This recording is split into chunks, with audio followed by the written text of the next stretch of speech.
what you've seen just now is focusing on how we can still take advantage even when the price ceiling keeps breaking. Okay, and sometimes this price ceiling keep breaks a lot of people's so-called hopes and dreams, right? Okay, but not to fear today. Okay, and if you've been in the market looking for property in the last 12 months, you would have also witnessed that price ceiling has been hitting a new high in both segments, not just the private home market but also the HDB market as well. So the million-dollar question here to many is, how high is too high to enter the market, breaking the price ceiling?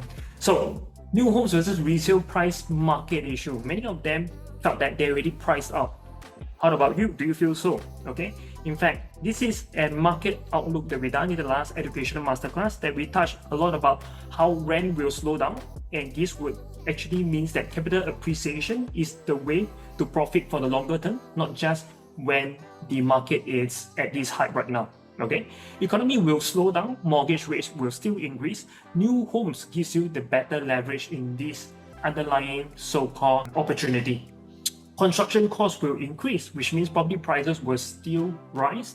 Slow down in land acquisition by developers. That means less supply in the following year in terms of land acquisition, which is on block. And then property price will still rise up to 3% this year, as forecast by many consultancy firms as well. All right. So with this, the big question is, why are buyers still snapping up new condo despite the soaring prices? Okay. In fact, double leasehold developments, even in non-prime areas, are averaging at a $2,400 per square foot, and this is unheard of till recently.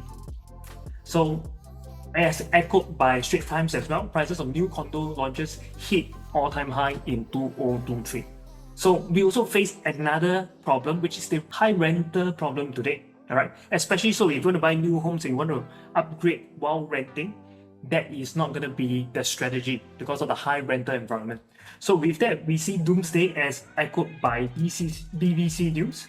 And also, again, Singapore home prices surpass Hong Kong as Asia Pacific region most expensive homes. And condo rent starts to drop a little, as we can see.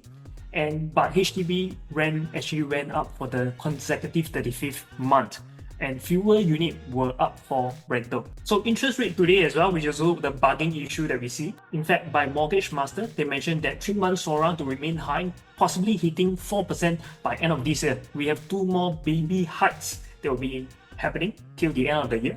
And in fact, 3-month SORA right now is at 3.65%. So again, Fed rates hikes 2023, what are the implications for Singapore?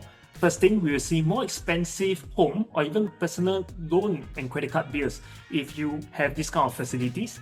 The higher cost of borrowing for companies may lead to layoff and retrenchment just to balance their balance sheet. And generally, higher interest rate on savings is good news for many who wants to go for a longer term, safer investment strategy. Governing bonds as well and fixed deposit and T-bills. But prices will drop, right? That's what everybody says. What goes up must come down. So how does that look like? So in fact, this is stated by Stack Homes, expecting new condo prices to drop in Singapore. Here's 6 factors and reasons why you shouldn't think so.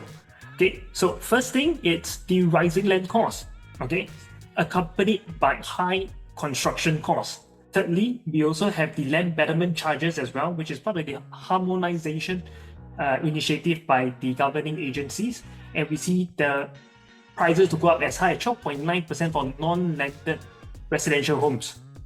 Also stated by 99.co, 3 more reasons based on that. So aircon ledgers, which used to be free when developers go and on-block a development and sell it to consumer, right now they have to price that into part of their acquisition cost. Okay, so total sellable area against GFA decreases for developer.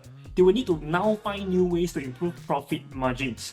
However, from 1st September onwards, even remnant land will be valued for sale based on 100% of the full land value, right? Not like in the past, if the land is not regularly shaped, not the full 100% was being priced to the developer. But in today's context, this is different. And this would then mean that higher costs will be transferred to the developer, and they will have a hard time trying to make that margin for their profit.